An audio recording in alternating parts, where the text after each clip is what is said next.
80 शब्द प्रति मिनट की गति से मैटर शुरू होगा 5 सेकंड बाद। स्टार्ट। राजनीति में आपराधिक छवि वाले लोगों की बढ़ती संख्या को लेकर लंबे समय से चिंता जताई जाती रही है। इस पर रोक लगाने को लेकर राजनीतिक दलों से ही अपेक्षा की जाती रही है कि दागदार छवि वाले लोगों को वे चुनावी मैदान में उतारने से परहेज करेंगे, मगर यह उम्मीद बेमानी साबित हुई है। हर चुनाव में आपराधिक पृष्ठभूमि वाले प्रतिनिधियों की संख्या कुछ बढ़ी हुई ही दर्ज होती है।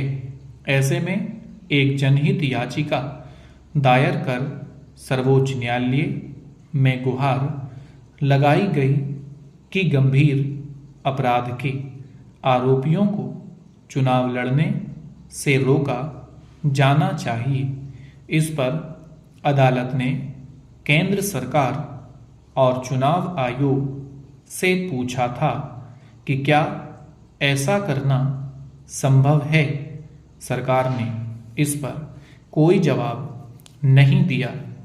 अब फिर से सर्वोच्च न्यायालय ने केंद्र को 2 हफ्ते के भीतर हलफनामा दायर करने को कहा है। दरअसल कानून के मुताबिक तब तक किसी को चुनाव लड़ने से नहीं रोका जा सकता जब तक उसका दोष सिद्ध नहीं हो जाता। उसमें भी उन्हीं को रोका जा सकता है जिन्हें 2 साल या इससे अधिक की सज़ा हुई हो।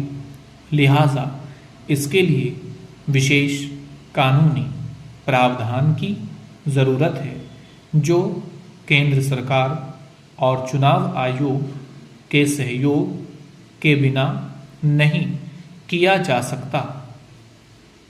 हालांकि राजनीति में बढ़ते अपराधीकरण पर अंकुश लगाने के इरादे से ही प्रावधान किया गया कि हर उम्मीदवार पर्चा भरते समय अपनी आय, संपत्ति, आपराधिक मुकदमों आदि से संबंधित हलफनामा दाखिल करेगा। ऐसा इसलिए किया गया कि मतदाता को अपना प्रतिनिधि चुनते समय फैसला करने में मदद मिल सके।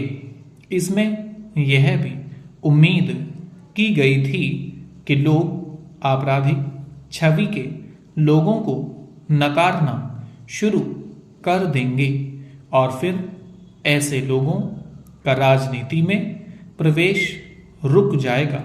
मगर हकीकत यह है कि यह प्रावधान भी कारगर साबित नहीं हुआ है।